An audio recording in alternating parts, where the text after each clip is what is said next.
Fund Supermart, your online gateway to unit trusts.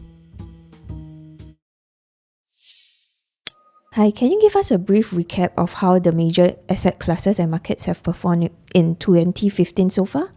So far this year, it's been a relatively positive year for investors, especially in equity markets. So we've seen positive performance at an aggregate level, both in developed market equities and also in emerging market equities. But it's also important to bear in mind that positive performance at a more disaggregated level is concentrated in just a few markets. So in developed markets, the positive performance has been mainly driven by Europe and Japan so far this year, with US equity markets showing positive performance, but only modest positive performance of a few percentage points. And then in emerging markets, the positive performance has been concentrated even more so in just a few markets, especially obviously Chinese equity markets, where we've seen very strong performance. More generally, it's been in Asian emerging market equities most of all. And then also in financial markets, other key trends that we've seen so far this year have been the strengthening dollar. So the dollar strengthened against both other developed market currencies and other emerging market currencies, principally on the basis of the view that the US economy is recovering and that the US Central Bank, the Federal Reserve, is going to be raising interest rates later this year, whilst the rest of the world is either keeping interest rates low or cutting rates further. And then the final very important market development we've seen over the past few weeks has been quite an aggressive sell-off in developed market government bonds, with, for example, the German 10-year Bund yield going from a low of 5 basis points in terms of yield to around 1% in the space of a few weeks, which for bond markets is a very sharp move. What is your outlook for these asset classes and markets over the next 2 to 3 years?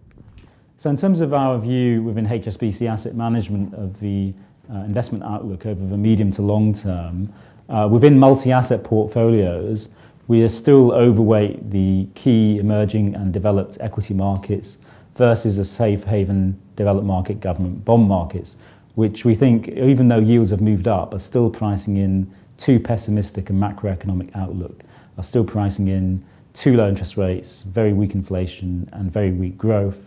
And we think growth will be a little bit quicker than the markets are pricing in, and therefore that bond yields in these developed markets can move up further, even though they have already moved up quite a lot. And as a result, we prefer to be overweight the so-called riskier asset classes, equity markets, credit markets, where we think on a relative basis investors are still reasonably well compensated for taking extra risk in an environment where global growth will continue, albeit at a modest pace, but strong enough to continue to grow corporate earnings. With this in mind, can you explain how HSBC Asset Management are currently positioned within multi-asset portfolios?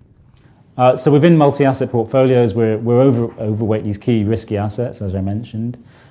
We also think that within emerging markets, although the growth dynamics are less favourable than they are in developed markets, investors are getting better compensation for some of those risks with the sell-off in emerging market currencies that we've seen over the past couple of years. Some markets have performed very well with steep increases in asset prices. Are you worried?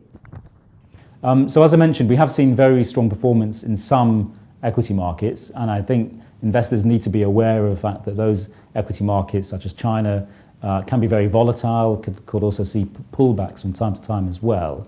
And therefore, we very much are invested in a diversified way across equity markets. It's very hard to predict which particular equity market will do well in a short time frame over 6 months or a year. But we are reasonably optimistic that diversified portfolios across developed and emerging market equities over the medium to long term will outperform the so-called safe haven asset classes of developed market government bonds.